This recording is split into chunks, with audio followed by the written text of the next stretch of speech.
Hey, Marlon. Hey. Hey, I didn't want much of anything. My team scheduled a meeting like right before.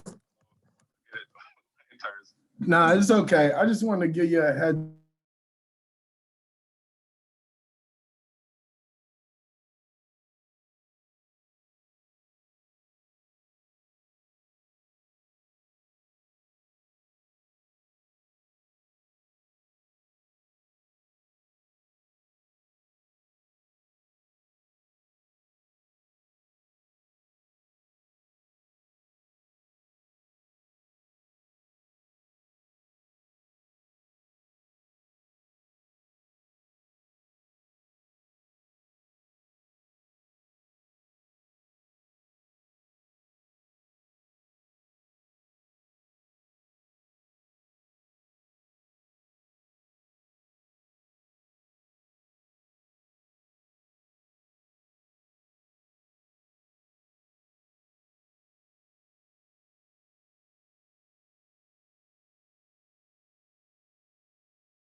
Good evening, everyone. Oh, oh,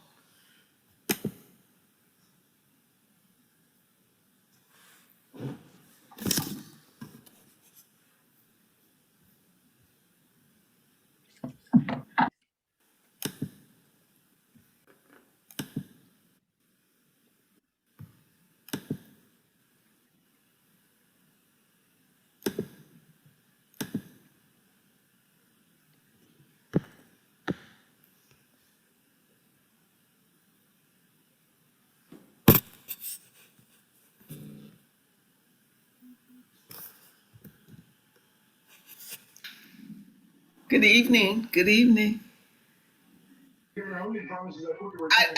I know Senator Hayes has changed.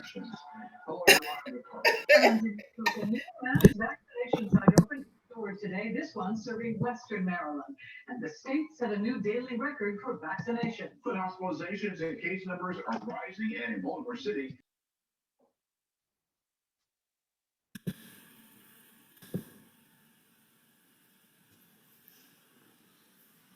Hmm.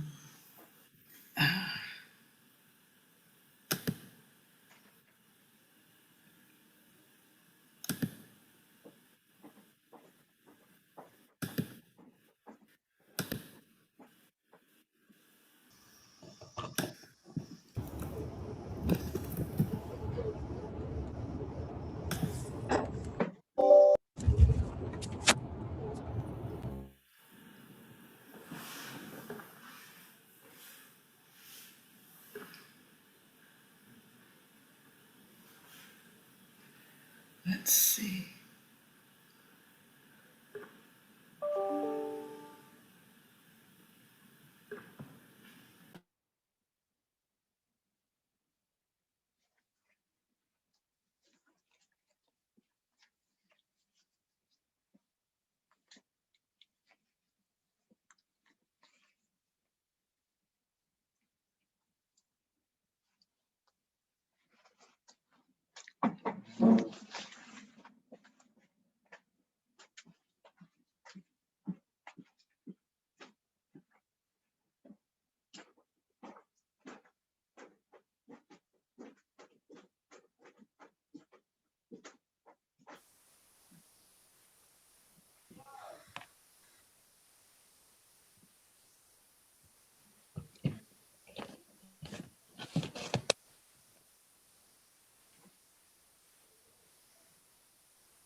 Good evening, everyone. I am Laura Mayo. I'm in the office of Senator Antonio Hayes, who is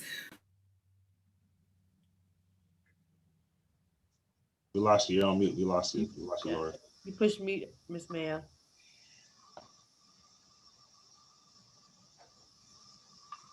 You're still on mute. okay. There you I'm go. sorry. I'm trying to admit folk also. Senator Hayes is headed. He's in Annapolis, leaving a session. He's headed back to his office, so we will get started shortly. I will defer to the delegates if there are any announcements that they want to make at this time. Well, good afternoon, everyone. I'm Delegate Conaway, one of your delegates in the 40th District. Just want to welcome you all and say hi. And maybe Delegate Wells or Delegate Ampry want to just welcome you also. Thank you, Delegate Conway. Hi, good evening, everyone. I'm Delegate Wells. And pleasure to see everyone and looking forward to providing some updates and hearing from you about your concerns in the district.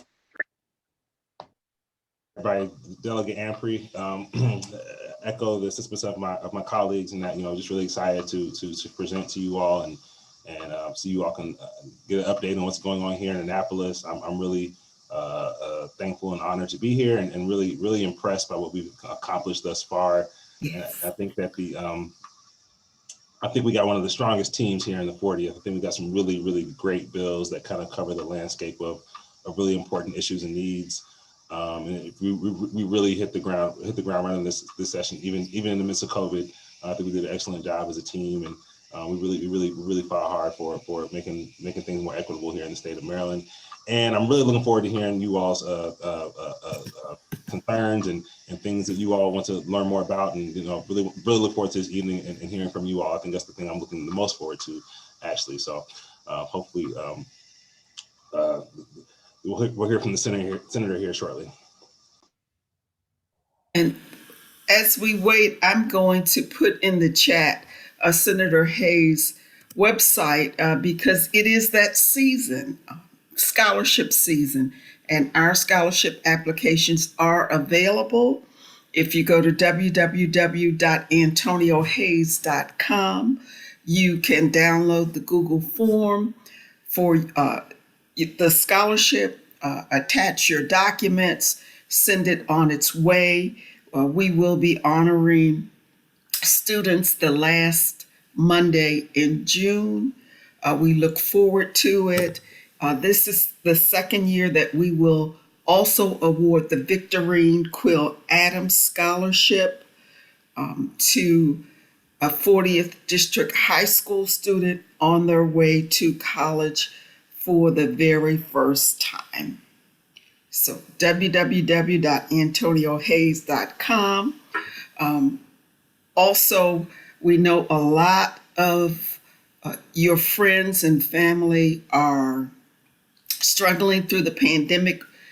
So for unemployment insurance issues, please contact our offices. We will advocate for you with the Department of Labor. And I will put Senator Hayes' email address in, and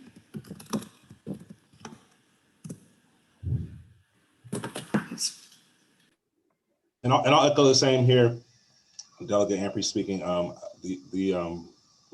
excited to offer a scholarship as well. As a former teacher, I'm really excited about the process of hearing from students and hearing about why they need support in order to attend school. But also want to make sure that people understand that the scholarship money is not just for those high school students.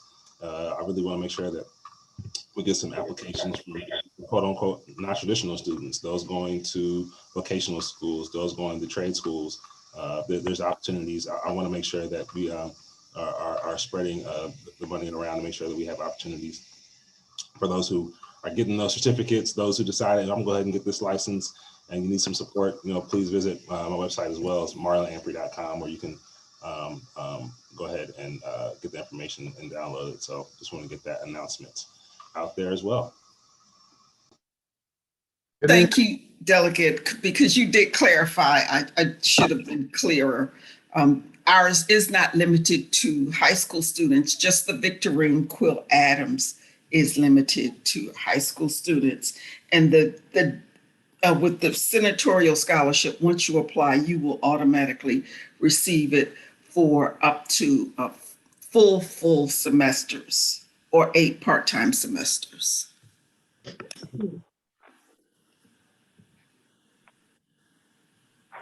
Hey, good morning. Madam Mayo, can you co-host or send over the host to me so we can get started? And I apologize for my tardiness. I was here 30 minutes ahead of time trying to get set up when I realized I was not going to be able to connect from a remote location. And so I got thrown back just a little bit, but now we're all here. All right. There you are, sir. All right, excellent. That will work. What is this on the screen? Can we get that off the screen? Whatever that is. Let's see. All right, now we're back. Excellent. Well, good evening, everyone. Again, sorry for my tardiness. I know we've been joined this evening by, of course, Delegate Frank Conway, as well as Delegate Marvin Ampry.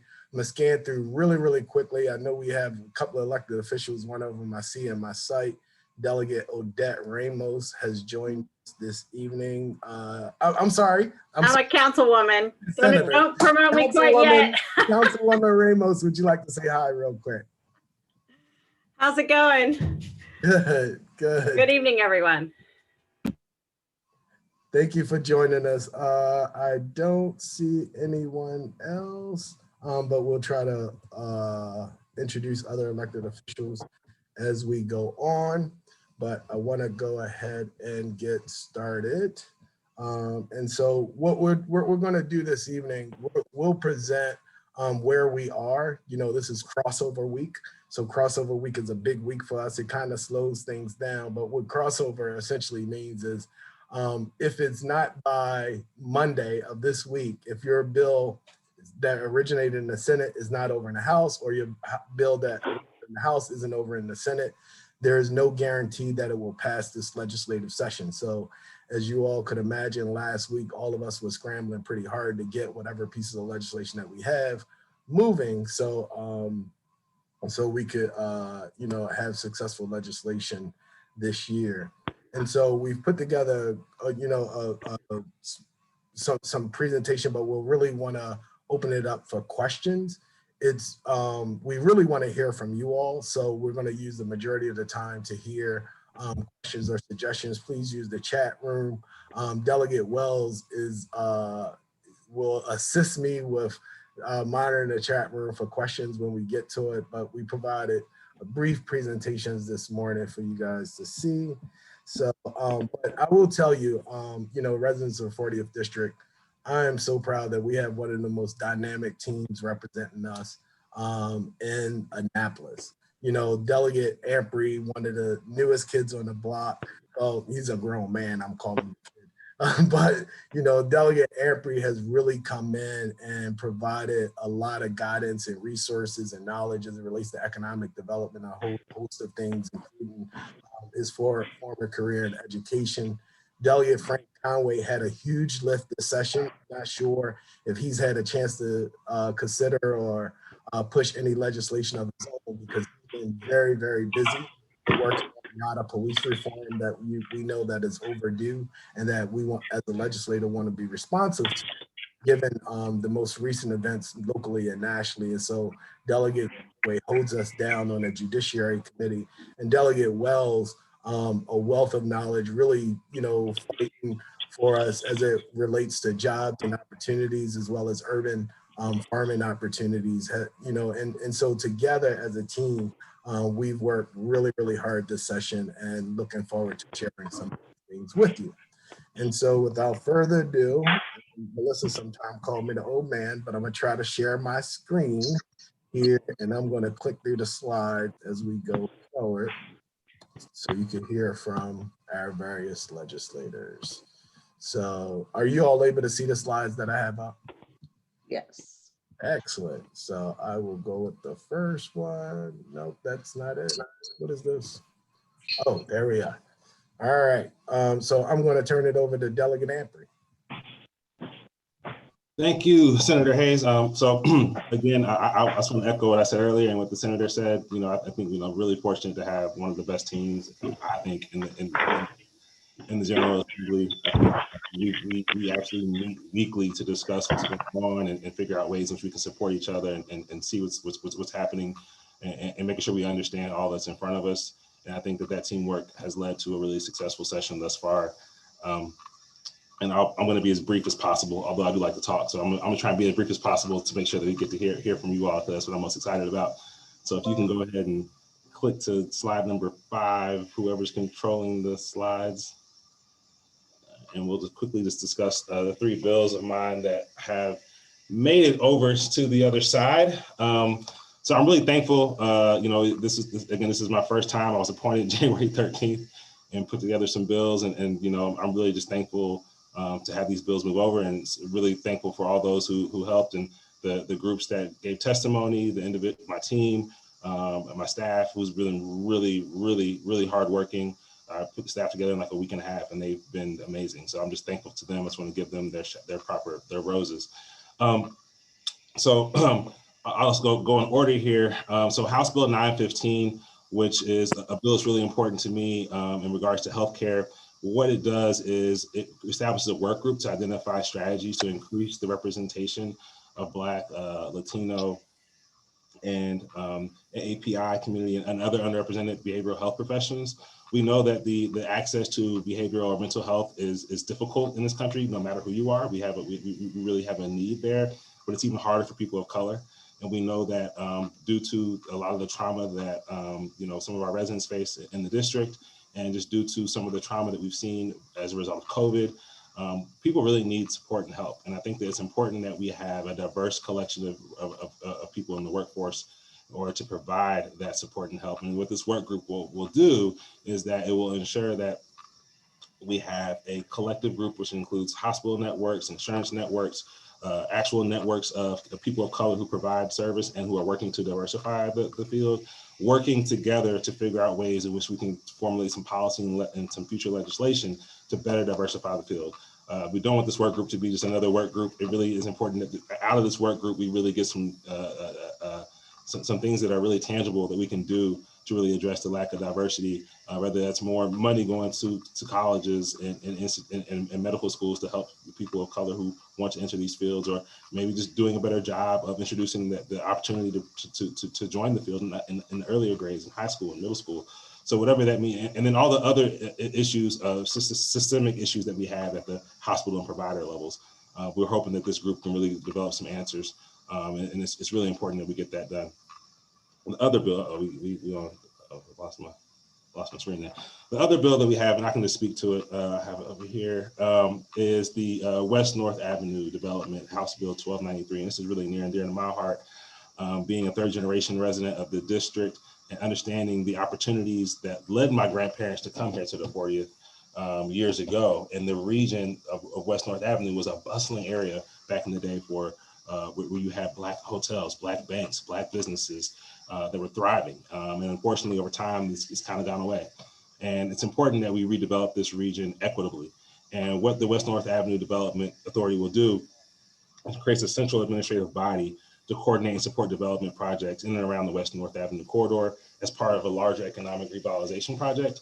And what's unique about this is that as we see, even in East North Avenue, we're seeing development happen sporadically, especially with proximity to the train station. And other parts of the city where we're seeing development happen, we can't say it's always happened equitably. And what this will do is it will ensure that equity is part of that process.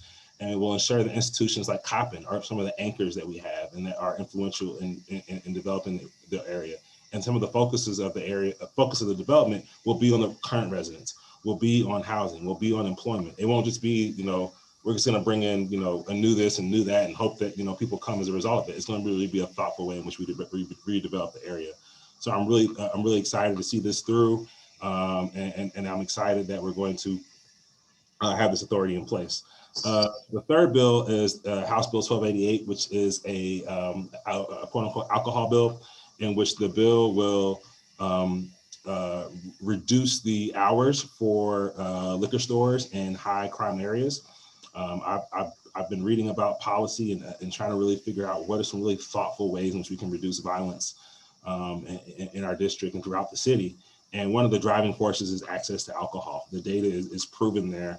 One of the books that I've been reading I've gone to for the past year, I read it about a year ago, it's called Bleeding Out. And it details exactly in the book that if you can restrict hours on alcohol, you can reduce murder by like 6% just by reducing the hours a little bit, right? So there's all these thoughtful ways in which we have to think through how we can improve our communities, make them more safe.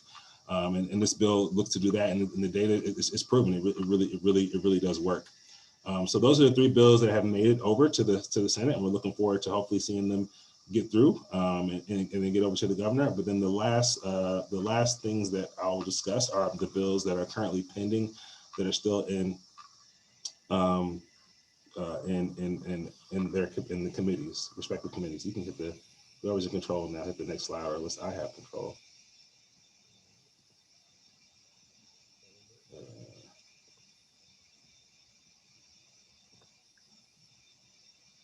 One more. There we go. So the first bill, which I really think has a chance to still make it out, is my financial literacy bill. And what this will do is expand financial educational curriculum to public schools via an online program. So MSDE will be required to make this online program. And what it will also do is it will create 2 new standards. Those standards being how to prepare and file your taxes. And the other standard is how to responsibly take on student loan debt. I think we have a student loan crisis, and we're not preparing students to take on that debt responsibly. And I think what this will do is create that new standard. And what it will do is it'll allow districts to then take this robust online course and implement it as part of their curriculum to ensure that every student across the entire state, including our students here in Baltimore, will have access to a financial education to ensure that they understand how to not only take on loans, but think about how they want to improve their credit worthiness, how to avoid people who are taking advantage of their money, like institutions like cash checking places and rent to own furniture places, things like that. These institutions that have been harmful if we educate people better, I think we can improve their odds. And that's what this bill will do. And it's looking like we might have to make some tweaks and amendments, but I've spoken with people in the committee, and they're really excited about the bill. And I'm getting calls now from institutions across the country that like this bill and want to see it passed. The other bill is HB 1291, which will suspend and end the sale, manufacturing, possession of firearms that didn't have serial numbers imprinted on the weapon. We've seen a 400% increase in these type of guns in the city, in Baltimore, 400% increase.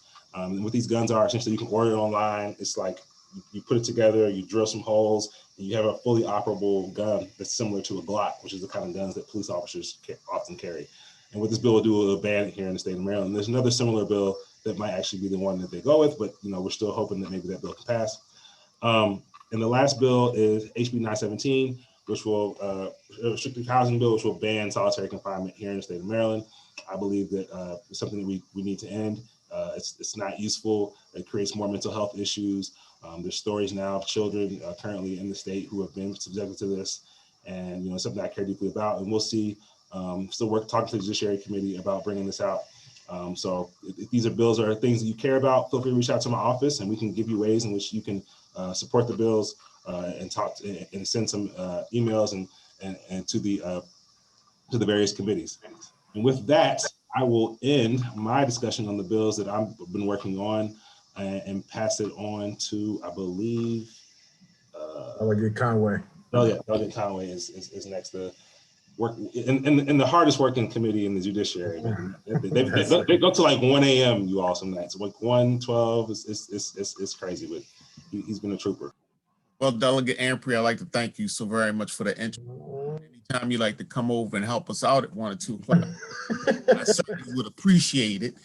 We've had a pretty hard lift this session, especially dealing with the Police Reform and Accountability Act, and we're getting that through, and we're dealing with juvenile justice and juvenile interrogation. We also are working with partial expungements, and a big part of that Police Reform and Accountability Act, which we were still dealing with as of today, so that I don't know if the Senator's aware of it, It's we're getting pushback on the body camera footage being mandatory in other parts of the state. And it's mandatory in Baltimore City due to the consent decree, but other parts of the state don't want that to be a mandatory part of their policing. So we're having quite robust debates on that. I was deeply concerned about several issues I found in reference to leases, and I put in several bills, and some of them weren't understood. There's something called an estoppel, and with the estoppel, you can agree not to go to court and have a trial. So basically, you'll limit the amount of compensation that you could receive if you're treated unfairly, which I come to find out, according to the Attorney General, it's unconstitutional for you to sign something like that. But that's in a lot of these people's leases. So what you're going to find out in these businesses, they've attached their personal property to their businesses. And that's why you're finding a lot of the businesses are being put on hold as far as eviction, because they have creditors that are waiting to come and take everything, their cars, their houses, everything is connected. They think that about 90% of the leases that are here in commercial buildings are connected to people's personal property. And that's going to be terrible. So that's something we've been working on. I also had a bill, House Bill 1222.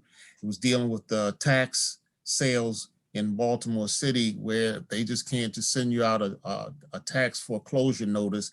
They have to send you an itemized list of everything that's on that notice. What are you being charged for, so you can know your rights if you have water bills or cracks in the sidewalk, whatever it is. And also I had Bill 1219, and that again deals with Baltimore City tax sales. What they want to do now is say that you could be notified that your house is going up for a tax sale via email.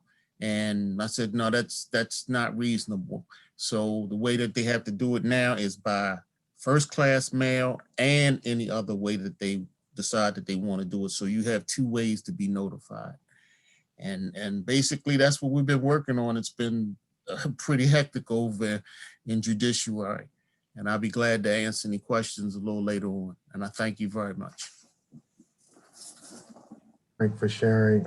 Next, we're going to turn it over to Delegate Melissa Wells. Thank you. Good evening, everyone.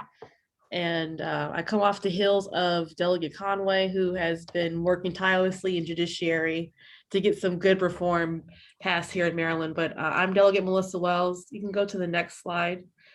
I like these features, the very interactive. I know that wasn't my senator who came up with that. That must have been Miss Mayo. Yes. But no, so as the senator opened up with, and as you heard from my colleagues, we had crossover this week. And I did see a question from Kathy Schulman in the comments, and I'll get to your question about what happens if your bill doesn't cross over when I get to my pending bills. But this year, I feel like every year, you know, my success rate keeps going up in terms of bills getting out of the House. Still going to have to do some work on the Senate side, but for most of these bills, I think I'm in a good position for them to be enacted. So I started this year with 11 bills. Currently, 3 of those bills they have gotten out of the House and they're now in the Senate. With the exception of the Department of Agriculture, that grant program, I had a cross file. So they're both moving now. The Senate bill is going to be moving in the House, and the House bill is going to be moving in the Senate. So that one is really, really important to me. Just, you know, I think one of the good things about what we do as delegates is we get to meet a lot of people that we never met before, and we get to learn a lot more about the district and what's happening. And so as folks know, access to food security, that has been a really big concern that we talk about in the 40th district. And we know that a large percentage of people don't have access to food, healthy food. And if they do have access to food, that food is more than a mile away. And so we all understand, you know, you can barely carry your groceries from your car into your house all at one time. So this grant program is focused on helping support our urban farmers that we have across the city, but also especially if someone could just put themselves on mute. Yeah. So thank you. whenever we got a new board member, Thanks, Senator. So that grant program is focusing on providing some very vital resources to help those enterprises continue to grow food, continue to grow their business, and also continue to do education around farming and agriculture in our communities. And this is really important because there's so many resources that there's so many job opportunities around agriculture and business opportunities, and also it helps feed our communities. The other bill that I'm really, really proud of, and this is an issue I'm really focused on, is around supporting our tenants.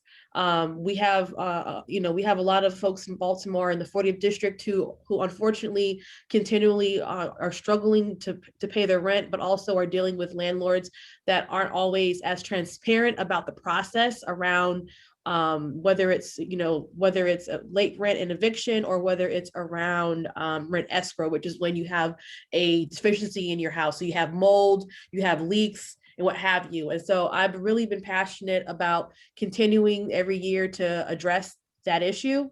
And so this year, along with criminal justice, the big priority of our speaker is around, and also of the House of Delegates and the Senate, is around ensuring that we're helping tenants right now, especially with COVID, but even regardless of COVID, we're helping them be able to have some access to resources and support that will help them navigate the failure to pay rent process. And so definitely, I don't take lightly. It means a lot to have leadership see you and prioritize your bill, and also acknowledge that that bill aligns with their goals.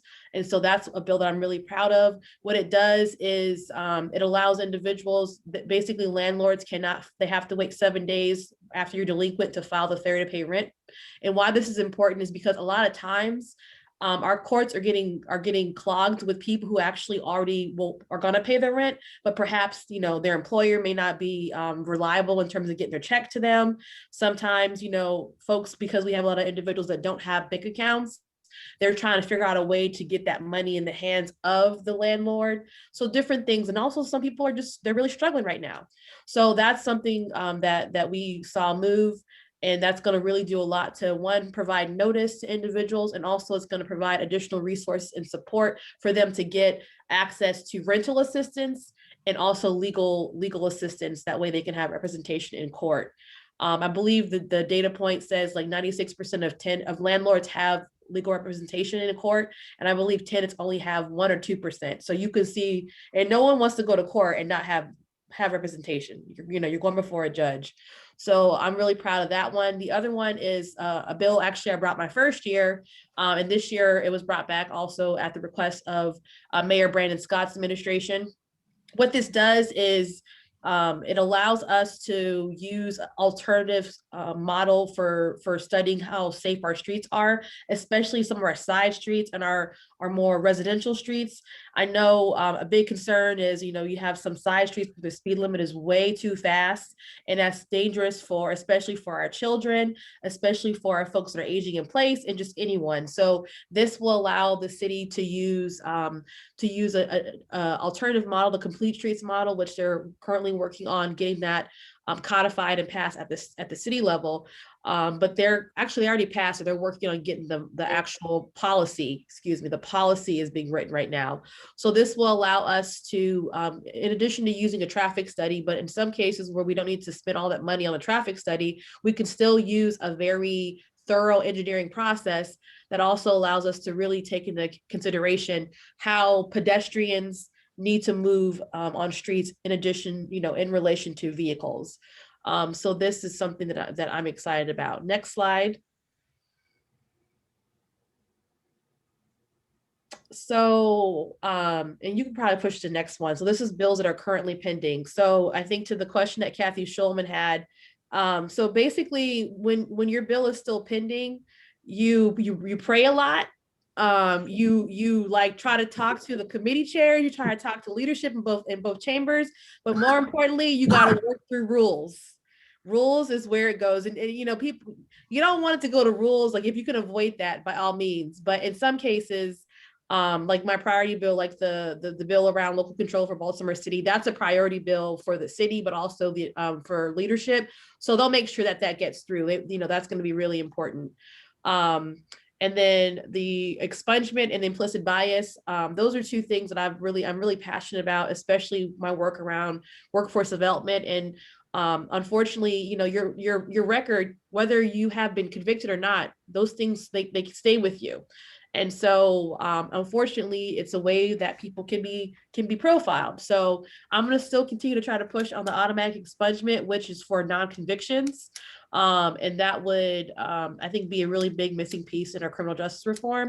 Implicit bias, I had that implicit bias testing and training. So this is a topic that has been really kind of coming up to the forefront for a couple of years, but especially in wake of what, you know, what's been happening with police involved shootings and killings of citizens and unarmed individuals, especially. And so this looks at, it looks at judges, and then the other bill looks at state's attorneys, and it also looks at public defenders and police officers. So we did pass some language in the police reform bill around implicit bias training for police officers. My bill would extend that, it would extend it to other agencies, but it has gotten a lot of attention from the Washington Post and also the Associated Press. So I'm going to try to see if we can keep pushing on judiciary and hopefully also JPR. So if you're interested in that, you know, definitely reach out to our office or let people know that you want to see that get passed. And then local control, we're on track to get that passed. That would just pretty much put in motion for the city to have local control of the police department. So, and then the last one is around rent stabilization. This is not a rent cap. What this does is it just states that, and this already is kind of what happens, but it provides more peace of mind and certainty about to a tenant with how much their rent is going to increase each year. So I'm going to keep pushing on that one, but I think I have a better chance of that getting passed next year. So those are the pending bills that I had. I had a few more around Office of Inspector General. That'll be a big lift. I'm going to continue to focus on that. That really came out of the fact that we've seen a lot of our agencies, you know, that we don't have a lot of control as a legislature. It's really the control of executive, and it's like pulling teeth just to get any data out of them. And especially as we're dealing with COVID, there's been a lot of unanswered questions that we just still haven't got answers to. So I think we need to do more to empower the legislature to hold the executive and those agencies accountable. And I'll stop there. Thank you, Delegate Wells. I will go through a couple of the slides that our team has prepared. I've tried to answer some of the questions in the chat. If you still have questions, please put them in the chat. We were trying to have the first 30 minutes for us to give a presentation and then to turn over the next hour to you all. It's now 6:36. I'm going to try to finish up the slides that I go through in 4 minutes, and so we could turn it over really quick. So I'll go through really quickly, but if you have questions, please put them in a chat. Oh yeah, that is really fancy how they did that. I would have never been able to achieve that, so you're right. And so I'll go over, this session's legislation, some of the veto overrides, the constituent work we've been doing, some of our legislative bond bills, and then hear your input. Some of the bills that I introduced this year that are not likely to be successful because we're so late in the session. Okay, that went too quick. One was giving local control to Baltimore City Council to legislate around some of our tobacco stores so they could locally meet with residents and find out the best way forward in limiting access to tobacco. Time to Care Act, which is essentially an insurance program, whereas individuals can take time off of work and have an insurance program to continue to get paid. And so we've introduced that for the last couple of years. It doesn't seem like the committees are interested in moving that this year. That may slow it down. Short-term vehicle rentals, I cross-filed with Delegate Stephanie Smith. Right now, our rental car agencies receive a huge tax break, and they do not pay a titling tax for their fleet of cars. If we were to remove that tax break, we would be able to generate close to $80 million a year. I propose that we that could be another funding source for our historically Black colleges and universities. I know there's some movement on the House side where they've pared it down a little bit, but there's a good chance that that may not be successful because it hasn't moved here on the Senate side. Net 15 is really, you know, a lot of minority contractors that try to do business with the state have a hard time getting paid. And so right now the law says that you have to do it within 30 days. We try to reduce that to 15 days because, you know, as a small and minority owned business, a lot of times there's huge obstacles around cash flow, and it could really kill a business if those aren't getting paid on time. We introduced a bill, which is really the brainchild of a constituent of ours, Miss Lisa, who lives in Bolton Hill. It was to really identify some of the deficiencies in SDAT, making sure that it was more transparent on how they determine our assessments of our homes. There's a lot of inadequacies there. That may not be successful, although I'm trying to see what we could pull off in the last couple of days with some amendments. But that's really important, especially in places like Baltimore City. I'm looking forward, even if this bill is successful or not successful, I'm going to be looking forward to talking to our fellow council members to see how we could work it out. According to SDAT, is a problem that only exists in Baltimore City. And so we want to get that right. Real property ID was essentially, you know, an effort that we work with the industry, real estate professionals who were having a hard time whenever they went to sell a house when identifying someone of African descent or some other ethnic group. The buyers were no longer interested in their house. So we made an effort to remove the name, just, you know, to make some, to help with some of the fair housing practices. There was an effort, we actually received some information there. So when, what is this, Senate Bill 748, when individuals pass away, sometimes their ashes are discarded. We wanted to make sure they were able to retrieve them for their loved ones if they had some financial hardship. And then we wanted to give a tax break for those individuals who were 100 years old and older. And then the last one, and this one hurts me to my heart, but we're going to keep fighting for this one. In the state, we have an organization called, what are they called? Maryland Corrections, right? And so the whole purpose of this organization is supposed to provide jobs for those who are behind bars. And so they're, interesting enough, they get a preference over any contracts that come to the state. If you're a state agency, you must try to buy from them first. And, you know, and it's really getting in the way of a lot of small businesses, especially minority owned businesses. And so last year, MCE had a revenue of $60 million with a net gross of $32 million. And actually on their website, they brag at the fact that if you do business with MCE, that you could avoid or get around any requirements around minority businesses. And so we aim this year to take that away from them. Obviously, they're doing really well and making a profit of close to $32 million to provide more opportunities for small and minority businesses. Let's go. Also, crossover. So this year in the Senate, we had, for the first time, a limit on the amount of bills that we could introduce. I was an underachiever, and I introduced 18 bills. 12 of them are still moving into other chambers, and so we'll go over them really quickly. Secure the Wage Act. There's at our airport, the vast majority of employees that work at BWI Airport are Baltimore City residents, oftentimes traveling very long ways to get to work. And so we had an effort this year to put us in line with other regional airports and increase the wages of those employees. That bill has left the Senate, and the House bill is on its way to us.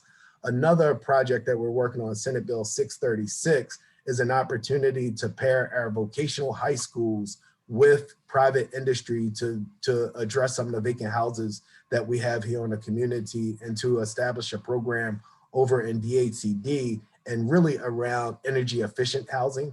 And so that bill is moving along, and we hope to see something soon. Health Equity Resource Act.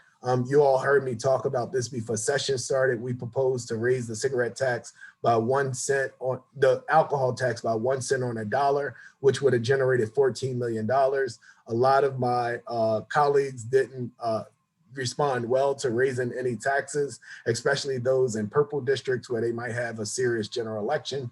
And so what we did, we was able to find the $14 million in the budget. We passed it the second week of session. And so this will create $14 million that communities around Baltimore could use to address health disparities in their own communities. And so that bill is well on its way.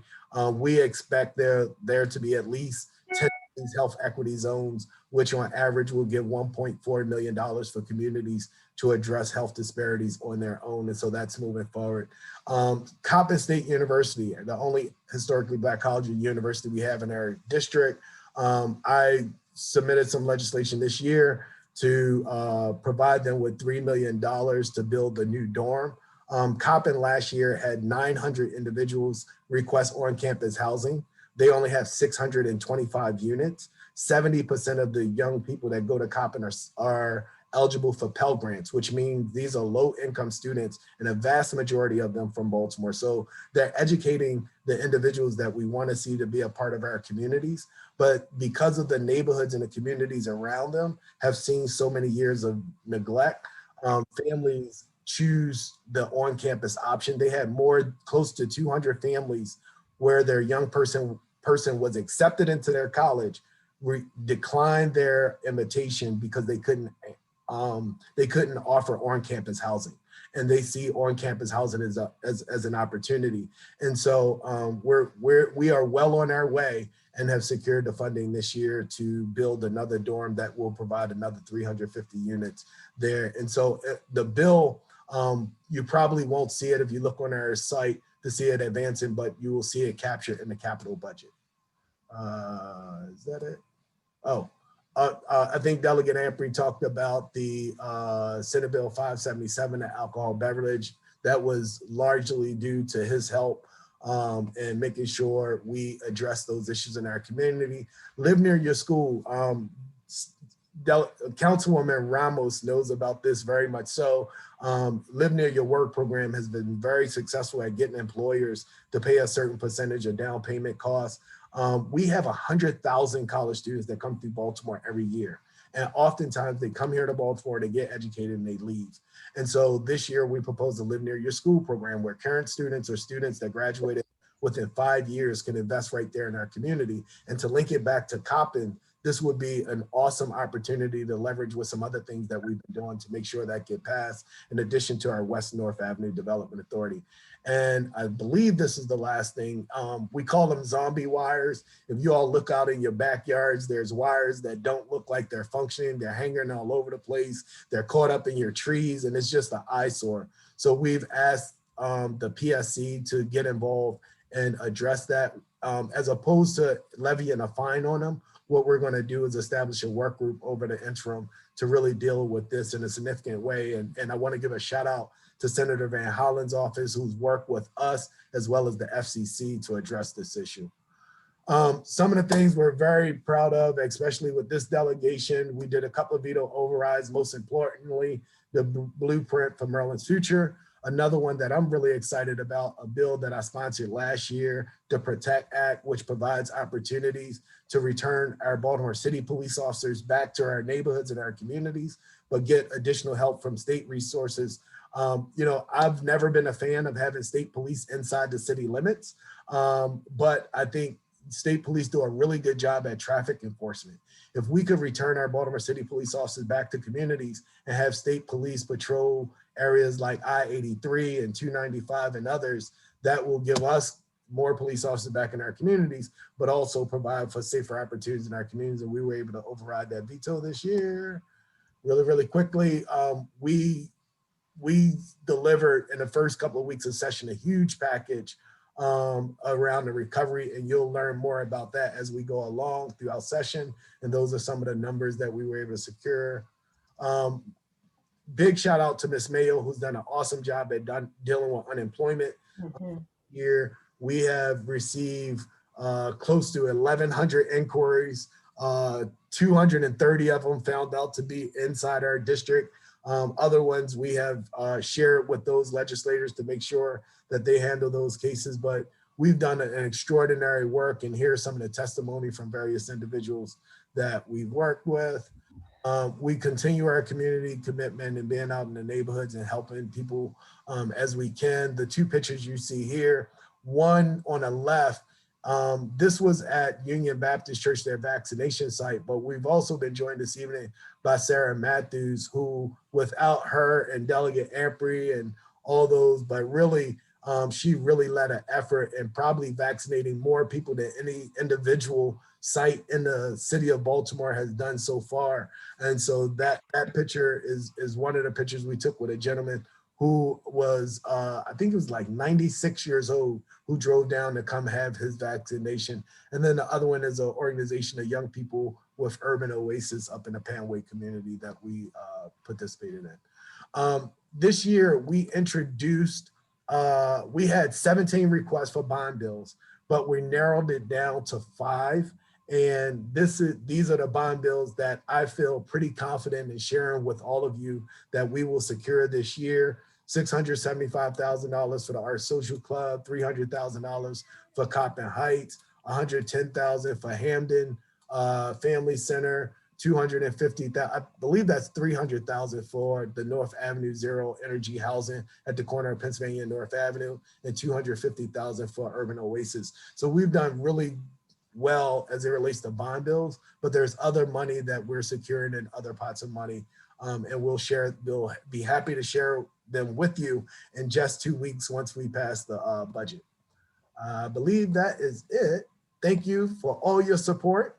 I'm sorry to take up so much time. I went a tad bit over, but we really want to get to you all and hear some of the things that you're concerned about and you would like to hear about in this legislative session. And so what would be really helpful to us, if you would raise your hand, if you can, if you're calling in, just, speak out, and we'll do our best to get to you. But we want to try to get to as many questions as possible to hear from you all and what is of concern to you.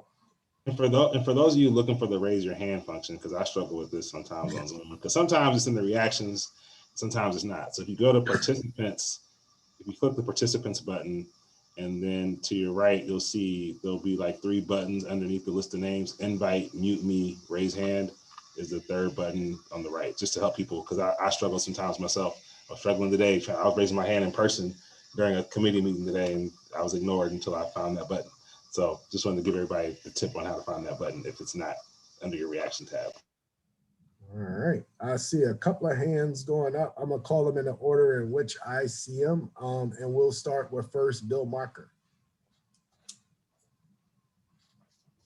Good to see you all. Happy Maryland Day.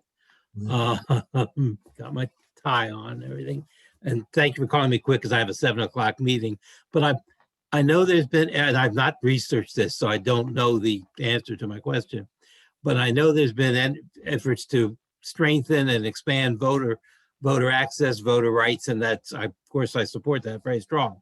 But I have wondered, as somebody who's been a challenger, as some of you have been challengers, what effect do those laws have on the ability of a challenger to get out and get their message out? Are there lots and lots of early voting days that you'd have to deal with while you're just getting your campaign going? Again, I've been in the back of my mind. I haven't had a chance to look at it, and just want to make sure that that the balance of expanding voter rights for all voters without losing the ability to have robust campaigns by people who are not already prominent in office and whatever. Right. I don't know. It looked like Melissa may want to respond. Sure, yeah. I guess you could tell when I want to respond. I'm that obvious. So actually, and I'm glad you brought it up, Bill, because we've actually done some really, under the chair of that subcommittee, I know on the House side, Delegate Wilkins, we've passed some really good legislation. It focuses more on like we did one bill that would in the House that would basically allow individuals to be covered by their employer to go do early voting. So you'd be able to take that time off. And I think there's like a period of time you could have. So you don't have to just wait till election day. You can now get that time off. Employers can cover that time, will be required to cover that time off if you want to do early voting. So that's really important because people don't have to wait till election day. And that expands access to early voting, which has, it's just easier to do. The other one that we did was around where, the success in 2020 because of COVID with doing the mail-in ballots and the drop-off. So we codified basically what the state did in 2020. So that's going to be a codified practice. At least we passed it on the House side. I don't know what's passed on the Senate side, but primarily my understanding of what I've been voting green on and I've been paying attention to is really just more of securing and protecting voter rights and allowing voters to have the ability to just to have the time off to go vote, and then also allowing individuals to use the vote by mail option, which we saw was really successful, and that process is safe and secure. So those are the ones that come off top of mind. I think there's also Doug, correct me if I'm wrong, but I think there was a bill about putting the voting sites near better transportation centers. I forget the exact language of the bill, but it pretty much ensures that there's better transportation proximity, public transportation proximity to where these voting sites are, because we know that that can be a hurdle for many people. So I'm excited about that because we don't live in a world where everyone has a car. It's easy accessibility to a car. We want to make sure we expand the ballot as much as possible. And I'm really proud of what we've done on voting this session, because there's been a lot of news across this country about how states are going in the opposite direction. And even the president mentioned it today. And I'm thankful that in our legislature, we're going the complete other way on ensuring that we expand access to the polls. So that was a proud moment for the legislature this year. Yeah. Go ahead. Thanks.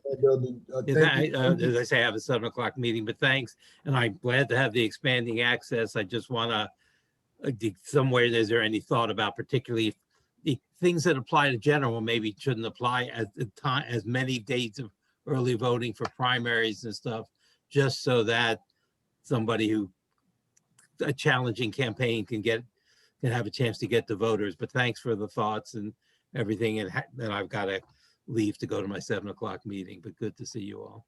No, thank you for participating. Next, we're going to go to Miss Kathy Showman. Hello. Nice to see you, and thanks for all your hard work. Can you hear me? Yes, ma'am. Awesome, great. Good to see you all. This is, I don't really know how to word this, so let me just try and jump in. What I've been confused about as a social justice advocate myself is how successful the police reform bills have been. I've followed closely the messages coming from the Maryland Justice Coalition, and also listened to Senator Jill Carter, who has very strong opinions. And then, I'm also hearing from House leadership and Senate leadership that what's been passed so far has been successful. Can you just maybe talk about whether you think the bills are successful? Are they fully successful? Are there some important things that are missing that are important for Baltimore and police reform? Do you understand my question? Yes, ma'am. And I would love if anyone else wanted to chime in, but one of the biggest difference that you may be experiencing, Ms. Shulman, the strategies that leadership took on either side was completely different. On the Senate side, each topic had a separate and distinct issue. So it was, at least for me, it was easier to track which issue we were dealing with. I think on the House side, leadership, there's actually two big bills that has everything in one pot. So they have a huge gumbo of options in there. And so trying to put apples to apples and oranges to oranges has been really difficult and going throughout the process.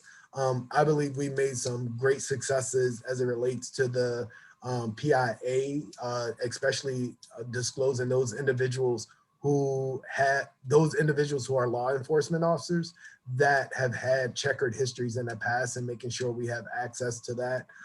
There's also been some, some great strides made on a lot of different fronts as it relates to, goodness, it was so many of them, but can't remember them all. They're probably always present in Frank's mind because he's on judiciary. But the MPIA bill, I think, was a good one. And then there was several other bills, but I'm gonna turn it up, give my colleagues a chance to chime in real quick as I try to recall some of the additional ones. Great. Thank you, Mr. Senator. Thank you for the question. Of course, it's Delegate Conaway speaking. You ask if these initiatives we're activating, have they been successful?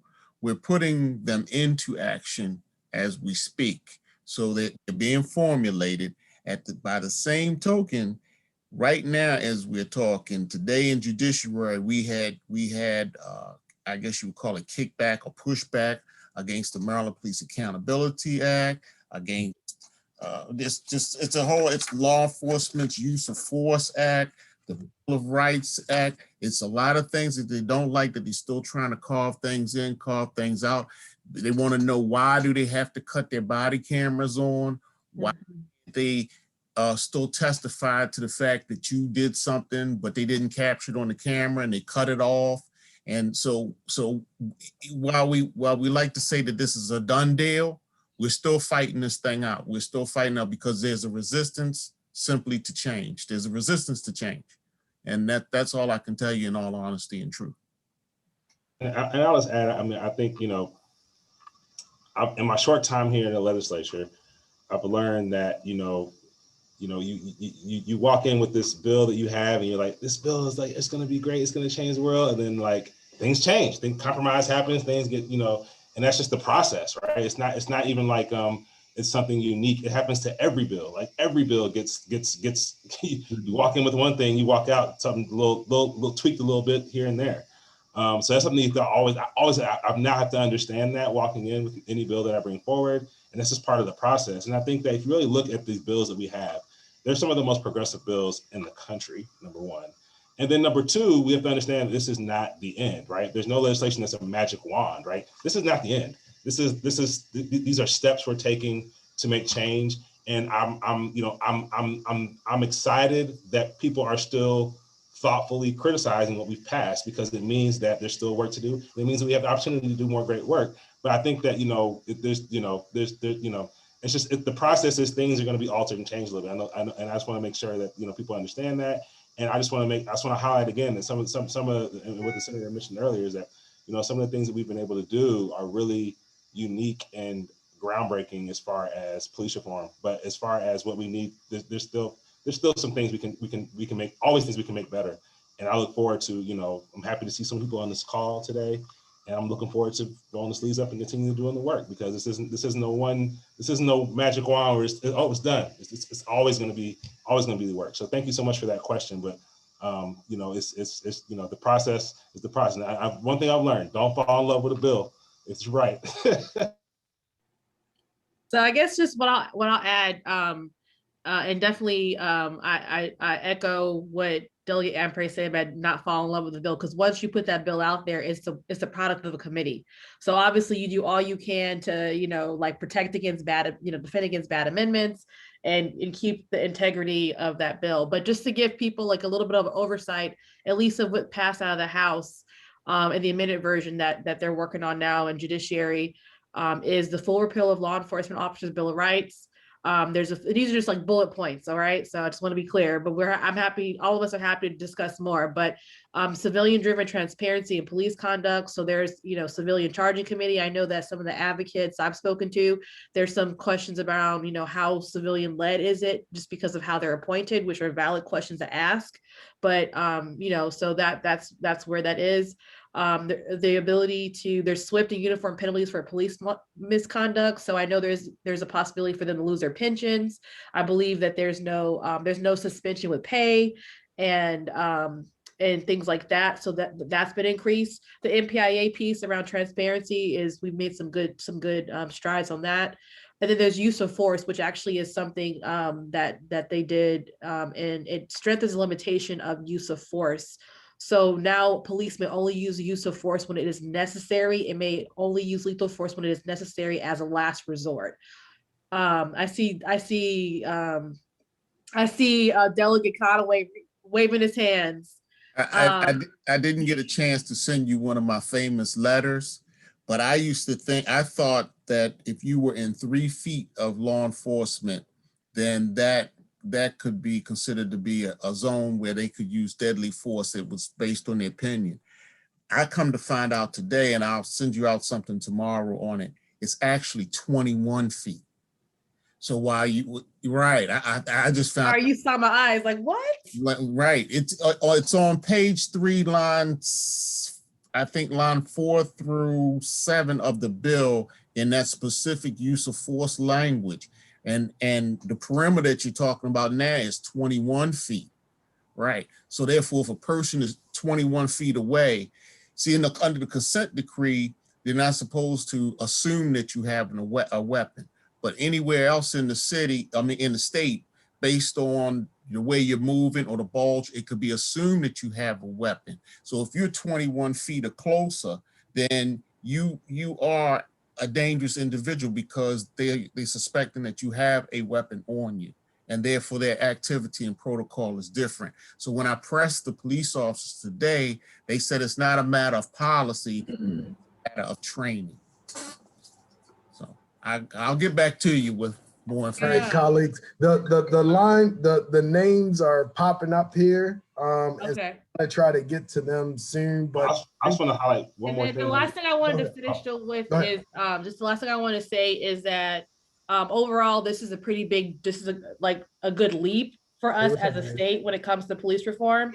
Obviously, we have to stay vigilant because we got where we are after years of bad policies, bad policies after bad policies being implemented, and that we'll keep fighting for this. And I just want to highlight one more thing. I think that one thing that's really powerful, there's a multitude of issues that are highlighted by events in our country that we then legislate about, right? So one of the things that our House bill did in regards to the police reform bill is that we established a time frame in which you can come to a house and do a warrant. And I think that, when we think about the murder of Breonna Taylor, that was a driving point as to why that was included in this bill. And I think about when we think about those, I know some names I'm seeing on here, that, people who are activists in the community and do a lot of hard work, like that is a result of your hard work. And I just want to say, like, that was a powerful part of the bill, thinking about, how that activism led to that specific part of the bill, and thinking about ways in which, as the continued activism of everyone on this call and everyone who's involved, it leads to really good legislation. It's going to take time. We're going to work hard at it. And like my colleague said, we made a huge leap, but we still got some leaps we can make. So I look forward to working with everybody on that. all right, colleagues, again, the hands are raising, so we want to get to as many people as possible. But Kathy, to your point, there's going to be huge progress made far beyond where we are today. But we won't know the final tally of all that get changed until sometime in the very near future. I'm going to go to Reverend McCall. Thank you. I want to thank our senator and our 40th district delegation. You clearly have all worked extremely hard with all of these gracious bills, and thank you so much for doing that. I don't underestimate the amount of weight and effort that it takes to constantly get these things through. So I guess for us as a community, how can we further support you? I'm assuming we've missed the window for hearings and things, and this legislative work is ongoing even beyond session. So how could we as a community help you within your initiative so that way you have more voices on the ground, so that way that can add within your overall legislative process, if that makes sense? Thank you. Absolutely, and thank you, Reverend Call. I think I share with all of my colleagues, and communication is key, right? If there's something in the news or something that you care about, please reach out to us, whether it be email, a phone call, or whatever. This legislative session has been extremely busy, and it's put a lot of strain on all of us, right? But we try to be responsive as much as we can. And so if there's something that you see in the paper, if there's a piece of legislation that you care really about, communicate that to us, because many of you in the community have different life experiences than we have, and different professional experiences. And so sometimes the difference in what you share with us can help better inform the decisions that we make on a piece of legislation. So thank you for your support, and we wish to continue to work with you. Next, I'm gonna go to Susan Lawson, who's gonna be followed by Toby and then Andrew. Yes, hi. Thank you for taking my question. Thank you for your senators, delegates, and the councilwoman for being here. Now, is this a time that I can also make a comment and ask a question at the same time? Yes, ma'am. Okay, thank you. My comment, my question, first of all, with Family and Medical Leave Insurance Program Time to Care SB 211, if in fact it looks like it's not going to go through this year, are you thinking about bringing it back next year? And Absolutely. if you are you considering what hurdles and what amendments, maybe the amendments you might consider? And having said that, one of the amendments that I would like you to consider, being a family child care provider, and I'm on the board of the Maryland State Family Child Care Association. So we have members across the whole state, and we generally are sole proprietors. And so the threshold we've set at, I think it's, how many employees do you have to have? I know we'd like to see it be more like 15 or even 5, but because it's very hard on us. It's very hard to come up with the income, and we're small business trying to make it, you know. So I'll let you talk now. Thank you for listening. Absolutely. If you aren't speaking, if you could put your phone on mute. But Susan, thank you for that question. And what we plan to do, there is a large group of stakeholders who's very much interested in it. United States is one of the only industrialized countries in the world that does have family leave available to their employees. We recognize the hardship that it may place on small businesses, but families are, contribute a lot more when they're not stressed out with taking care of their loved ones as well as their family. And so we've tried as best as we can to meet a middle ground. I think what we will do definitely, and I hope that you would be in touch with us over the interim, is continue to have that conversation with those who may be impacted, as well as those who may be responsible, who may be employers. And so we'll continue to work with it over the session. I encourage you to stay in contact with us. Yes, we have made contact. Would you like us to send you another letter regarding our concerns, or just right? Were your concerns incorporated in the letter from the Maryland State Family Child Care Association? Yeah. Yes. Oh, I definitely have you all letter. Yes. Well, there's a center association, and there's the family association. Right. They both sound very similar. I'm aware. Maryland State Family Child Care Association. Yes, ma'am. We have a copy of that, and that will definitely be one of the things that we consider. Thank you for listening. I appreciate it. Yes, ma'am. Thank you for joining us. Toby? Hey, I'm Toby, and I just want to go back to, I'm getting some feedback from somewhere. Yes, I'll try to find that person. If you lose, by the way, if you lose me, the next person, because sometimes my internet cuts out. I think we're a red line district over here in parts of 40. I just want to say on the police accountability, I agree with you totally. MPIA is a big victory for people who want community oversight and participation. But, to Delegate Amfrey's point, sometimes half a loaf is better than no loaf. Sometimes bills are just messy and need to be fixed. So I have 2 questions along those lines. The first one is with the use of force, and where we are with the use of force bills is between the House and the Senate. Look, the House has a really strong version of use of force. That is, we don't have legislated use of force standards in the state. We go by what the courts have established. The House bill wants to say authorize force only when it's necessary and proportional. Now that's really strong. That's a big leap from where we are now, which is the objective officer standard. But the Senate bill right now, as I understand it, has come up with a use of force standard that may not, this is just not a progressive advocacy issue. This is a legal issue.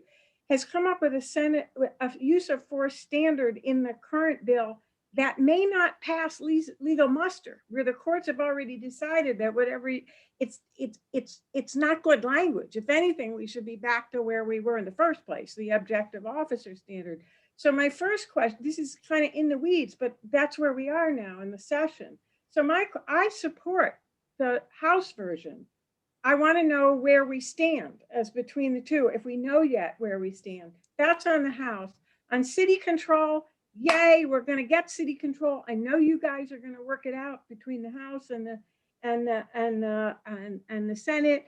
We're in somewhat different places. I personally would like to go with the clean House bill, but mainly I want to ask all of you folks, get it done by 2022, not 2024. I don't even know if we need the charter, but if we do, please, we got to get it done. Don't make it harder.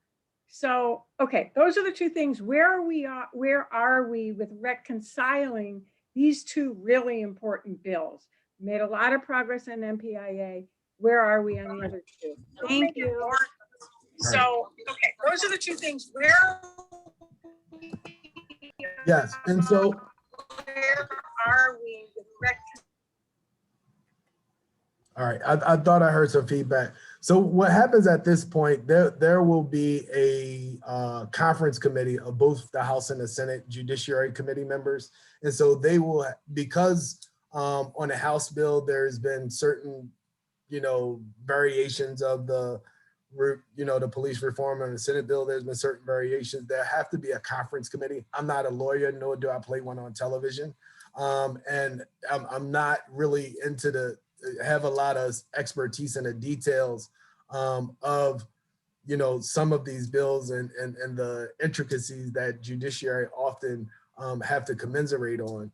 But the far as process, both of the committees on the House side and the Senate side will come together.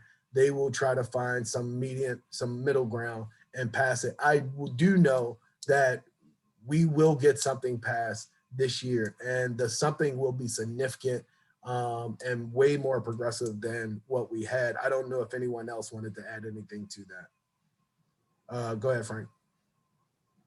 Thank you very much. So as I was saying earlier, the objective officer, their use of force definition and perception might be totally different than what a regular person says. And what they're posturing to say is that if we pass something that says the officer has to second guess himself in a time of emergency, they're going to challenge it, which they believe that they can beat that challenge. So right now, we had the hearing on that today, on crossover.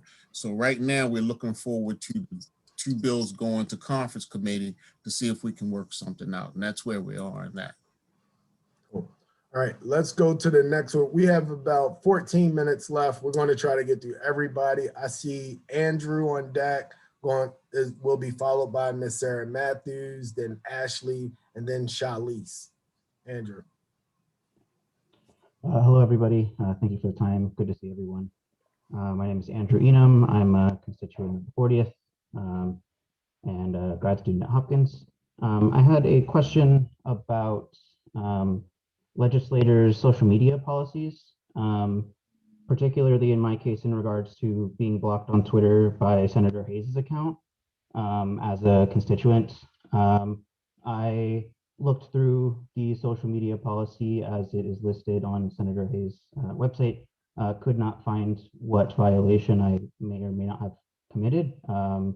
I have been very vocal in support of a bill that has not worked out this session, but I'm still very supportive of it next year. And so I'm wondering, what is, how are these policies determined? Is there any oversight outside of the senators and delegates offices, or is there, kind of not any oversight? And I guess following up to that, whether I'll be unblocked. I mean, I don't understand why I was blocked, and I've been using that to communicate my support for a bill, and it kind of just out of nowhere logged on, and that happened. So, yeah, Got you. And so, Andrew, so we have been advised as legislators that if we are experiencing individuals who aren't playing nice as it relates to social media, that we do have the ability to block them, but you have to have a policy in place. And that's one of the things that I've employed. I am a trustee in my church. I have a very high tolerance for disagreement. And so I don't take a lot of the criticism personal. But what I will not tolerate is individuals using profanity, causing personal attacks or anything. It's okay for us to disagree on any issue, any issue. I have a very high tolerance for criticism, but I will not stand for individuals being disrespectful. And so the policy is written as is. It's on every social media forum that I have. And the process by which, if you believe that it was applied incorrectly, you would just send us an email and we'll look at the issues. I'm very familiar with yours. I've been on a Twitter account for probably at least 7 years now. And the 7 years and thousands of tweets I've gotten, I've only ever blocked 5 people. And that is, true to who I am as a person. I have no problem with criticism. I get criticism all the time. That's what I signed up for. That's my job, to get criticized. But I will not stand for any level of disrespect, name calling, profanity, or anything of that matter. Yes, I agree with you. I've never once used profanity. I've never once been disrespectful. I guess I truly don't understand. I have searched in my Twitter for every tweet I have ever sent at you, and looked at every single one to see how any of them could be rising to a level that was egregious where I could understand, but that's not who I am. And it's incredibly frustrating to me, because, I try to be respectful when I'm trying to engage and, having a disagreement with my legislator. And I've never used profanity. I haven't been disrespectful. It seems as though Hey, I was Andrew, blocked. there's other people waiting. If you provide your contact information for me, more than glad to follow up with you. I could share the screenshots of some of your tweets with you and let you be the judge on whether or not they was disrespectful, but we have to get to the other members here. But thank you for sharing today. I'll send you an email. Thank you. Who is next? I think I am. Yes. Good evening, everyone, and thank you, Senator, for bringing us together. For the sake of time, I'm going to just go through a couple of the issues that I have, and I'll just contact the individual legislators. I would like to address the expungement issue with Delegate Conaway. In terms of adding to possibly the expungement to have the individuals not to charge the public for completing the expungement form. Instead, I would like to see some instructions to the layperson to complete that form, because they should not have to pay Mark Matthews or somebody else a lot of money for the expungement. And so I'll call you about that later. Well, can I answer that right now? Can I answer Sure. the first thing right now so that you don't have to wait? In reference to the expungement and partial expungements, what we find out has happened is people might be charged with 10 or 15 different charges, and they'll take a plea to one of the charges. What that does is it null processes the other charges that are under it, but it locks them in where they can't be expunged at this moment, at this point in time. That's the way it works. Okay. So Okay. that's the problem with that partial expungement. We would like to have it expunged or shielded or something. The problem is if I shield your record, and let's say you used to be a jewelry thief, but you pleaded to misdemeanor trespass. Now you go to another store, they don't know that you were charged with stealing jewelry. They hire you. It's potentially possible that the state could take on some partial liability. because they hid your record, and therefore the next employer didn't have the availability to look to see who you really were. Okay. All right. My next issue, very importantly, and I'll just skip the third one, is to Delegate Wells. We missed you at our Christmas gathering this year, Delegate Wells, because you always donate to Linden Park Christmas event. So thank you. What I would like to, Delegate, to have you maybe look at with the speed limit on the side street is the fact that older adults who are aging in place, living on side street, are bombarded with drug dealers who's hiding their drugs in the yards of older adults and threatening them to not to call the police, otherwise they will kill them. So I would like to hopefully to see if that can be incorporated into your bill. The last thing that I would like to mention to everyone on this call is that the senior residential housing residents are being abused by the managers of senior buildings. We would like to see some kind of moratorium on the number of years that each manager manages senior buildings, because there is a lot of abuse, harassment, threats that is impeding us to live as the way that we should live in comfort. So we need your help. We need your support. Thank you.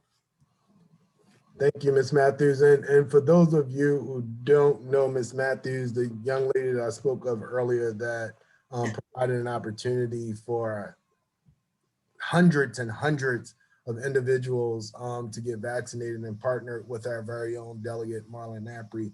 That is she that just spoke. We have her to thank for an awesome job that she did in that regard. I think Delegate Ampry wanted to say something. I was going to say, I think it was over. I think that when I left the facility, I was there until we were putting chairs away.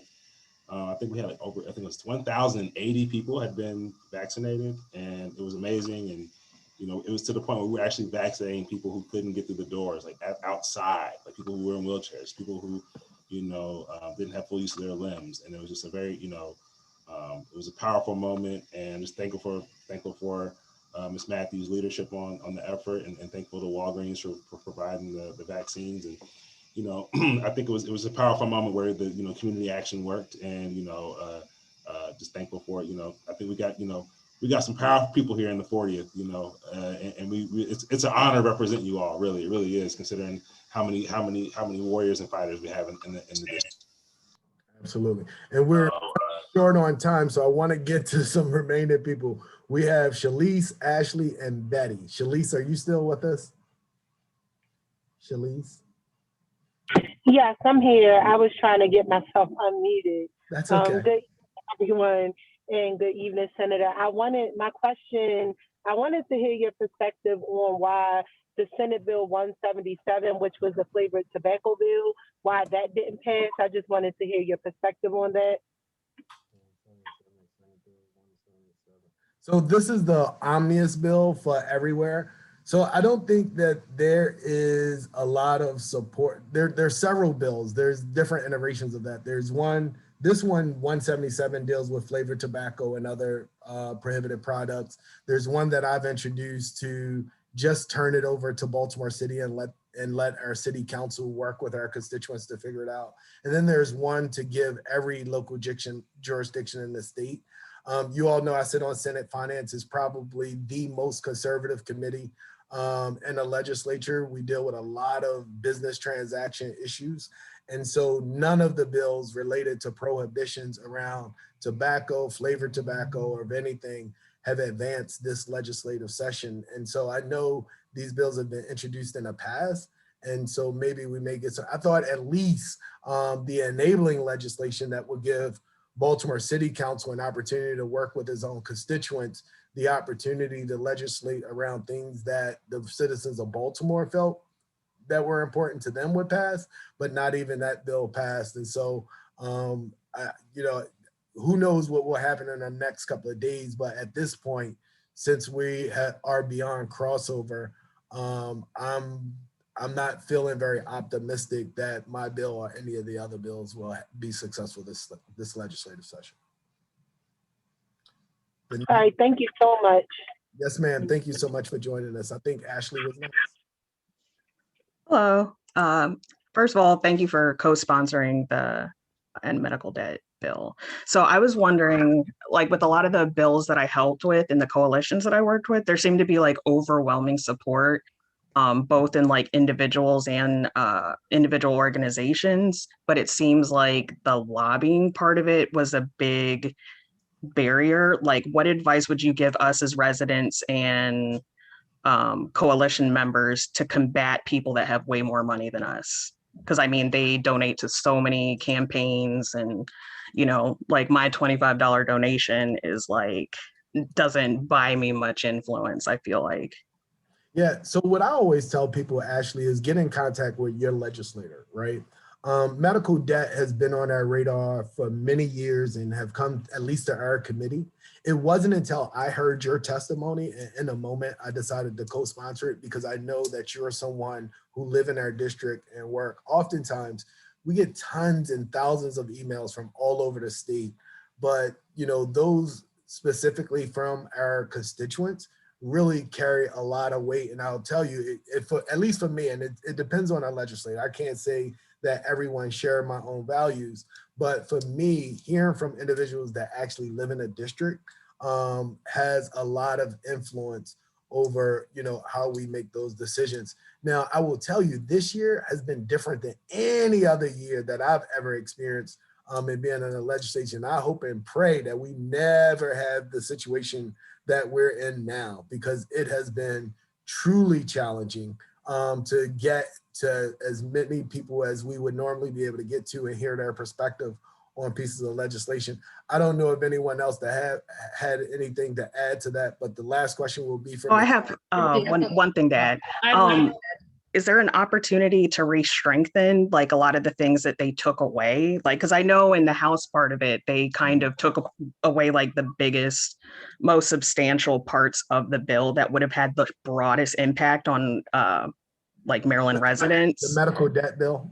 Yeah, is there a way to like re-add those weakening amendments that they added? Because that was like, I mean, yeah, like we're still going forward and I still support it, but that would have had a bigger impact on those that need it the most. I don't really care so much about like what would have helped me the most. For the people that needed the most help, those amendments being added back would have been amazing. Yeah, no, I think it probably, I'm going to be completely transparent. I'm not one for selling people pipe dreams. Probably the version that we have now that was sent over from the House is the one that's more likely to get passed. I think we could definitely do something to probably strengthen it next year. But in this late date, we really need to make some inroads on it. And at least the sponsor of the bill, Senator Feldman, at least share it with us that he's been in constant contact on both sides around this issue. He's polled our committee and he knows where each person stands. And I believe it is his opinion that this is probably the best that we're going to get, at least for right now, but that doesn't preclude us from strengthening it even further in the future. And we'll end with Miss Betty Clark. Well, first, I want to say thank you, Ashley, for that question, because it leads into what I want to say. Senator Hayes, I just want to give kudos to your staff and especially to Laura Mayo.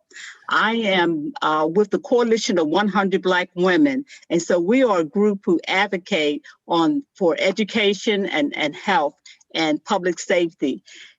And we had a conversation with the senator earlier during the, it was in early March.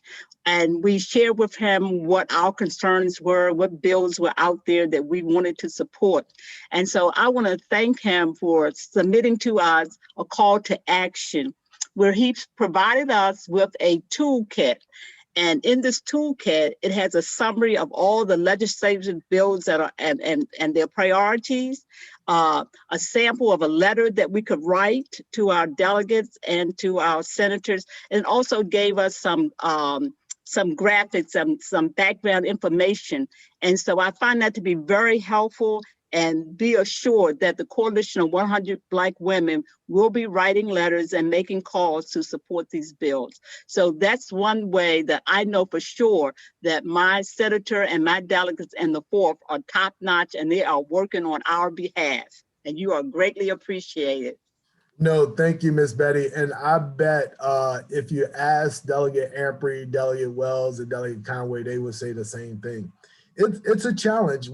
There's a lot of stuff coming through us in a short amount of time that we hear. We do our best to get abreast on these issues in the interim, but it's a lot, right? But the staff and supportive folks that we have, like constituents like you all who are out there fighting for various pieces of legislation, helping us be better informed. I know I could not do it without, our team, Ms. Mayo, Rawa, and we have a legion of interns. I think, what do we have? 3, 4, 5 interns? It's a lot of them who are working on issues constantly, and stuff is coming at us really, really quickly. So thank you for your advocacy and that of the 100 Black women. We look forward to continue working with you. And hopefully in a non-pandemic year, we will welcome you back to the State House complex to join us. So thank you so very much. I want to wrap up. We're a little bit over our time, but we started a little late. There are some questions in the chat, and we will try to get to them as best we can. But this isn't the only conversation. You all know we meet prior to session, during session, and then we will have our final meeting after session just to give an update on where we are. I predict that we are going to have a really good year for the 40th district, despite all of the challenges that we've had in 2020. But I'd like to give an opportunity for my colleagues to wrap up really, really quickly. And thank you, all of you all, for founding that robbery of your time to come in and share your thoughts and concerns this evening. I guess I'll go real quick. I just want to say thank you to everybody. And I think the one thing that this pandemic has given us is this forum right here, right? I think there's more opportunities for us to connect. I've had some listening sessions. And I think one thing that's been powerful is having more people be able to sign up and testify or being more involved, right? So I think that, at the end of the day, the pandemic's been tough on us. And I know that people want to spend as much more time with their family or do something else. And to take the time on an evening like today and hop on another Zoom, that you might have been on Zoom or meetings all day, or to hop in on a testify on our behalf, is truly appreciative. And I think that, I think the democracy is as strong as its citizens, right? So I think I'm just thankful to have you all voice your opinion. And I look forward to working with you all as we continue to, push through the rest of this session. And then once we have an interim where we can formulate some other ideas and bills and things that we need here in the 40th and across the state. And I just want to thank everyone for their time. And just, I'm always blessed to be able to do this work on behalf of the 40th district, on behalf of you and all the residents. Also, just please make sure you continue to reach out to my office around unemployment. We've been continue to help address an issue that is still lingering for so many people, and looking forward to really checking in with you after session with a praise report, basically of a lot of the success that I think we'll have this year. So thank you for your time as always. I'd like to thank everyone for coming out to this meeting. And if you don't have my email, it's frank.conaway@house.state.md.us. And I'll send you any updates that I have. But sometimes Melissa says I send out too many emails. So I don't mean to, but I just try to keep you informed. So thank you so very much. Melissa's not the only one that say that, Frank. Thank you all for joining us.